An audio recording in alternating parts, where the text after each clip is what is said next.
Hello students welcome to our channel echo of knowledge. आज आम आलोचना करिम एचएसर फलाफल सन्दर्भत अर्थात एचएसर रिजाल्टर विषय। रिजाल्ट केতিয়া দিব बहुतो छात्र छात्रीये कमेन्टो करि आछे मेसेजो करि आछे जे रिजाल्ट केতিয়া দিব।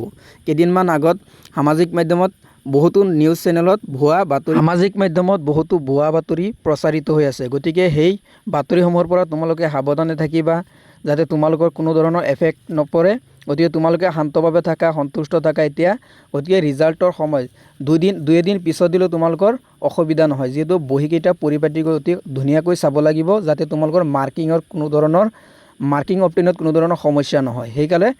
সেইকাৰণে তোমালোকৰ বহিবিলাক ভালদৰে চাই আছে আৰু ৰিজাল্টত যাতে কোনো ধৰণৰ সমস্যা নহয়। গতিকে সেই সন্দৰ্ভত তোমালোকে সেই ক্ষেত্ৰত তোমালোকে সচেতন থাকিবা। আৰু এটা অফিচিয়েল নটিফিকেশ্যন আহিছে আৰু এইটো বহুতো ইউটিউবাৰে বহুতো নিউজ চেনেলত দেখা পাইছোঁ যে এইটো এটা স্ক্ৰীনশ্বটৰ নিচিনাই।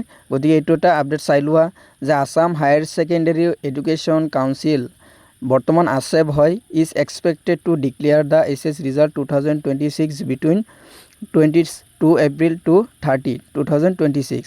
অৰ্থাৎ 2026 বৰ্ষৰ এইচএছ ফাইনেল এক্সামিনেশ্যনৰ ৰিজাল্ট আশা কৰা হৈছে 22 এপ্ৰিলৰ পৰা 30 এপ্ৰিলৰ ভিতৰত। গতিকে আশা কৰা মতে তোমালোকে 22ৰ পৰা 21 তাৰিখৰ যেহেতু কৈছিল 21 তাৰিখৰ পিছতহে দিব ৰিজাল্ট ঘোষণা কৰা হ'ব। আগত এটা ভিডিঅ' বনাইছিলোঁ 21 তাৰিখৰ পিছত। গতিকে 22ৰ পৰা তোমালোকে 30ৰ ভিতৰত ৰিজাল্ট পোৱাৰ পূৰ্ণ সম্ভাৱনা আছে। গতিকে তোমালোকে পুৰা আশাবাদী হৈ থাকিব পাৰা। Result will likely be available around 9 AM to 10 AM। Result তোমালোকে 9টাৰ পৰা 10টাৰ বজাৰ ভিতৰত চাব পাৰিবা।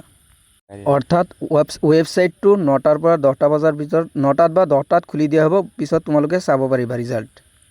গতিকে এইখিনি আছিল আজিৰ ভিডিঅ'ৰ মূল বিষয়বস্তু। যদি কিবা অফিচিয়েল আপডেট আহি যায়, ইনফৰমেশ্যন আহি যায় সেবাৰ বা অৰ্থাৎ বৰ্ডৰ পৰা, গতিকে তোমালোকক অতি সোনকালে জনাবলৈ আমি তোমালোকক অতি সোনকালে জনাম। আৰু যিসকল এইটো চেনেলত নতুনকৈ আহিছে চেনেলটো ছাবস্ক্ৰাইব কৰি দিবা আৰু ভিডিঅ'বিলাক বন্ধুবৰ্গলৈ শ্বেয়াৰ কৰি দিবা। ধন্যবাদ।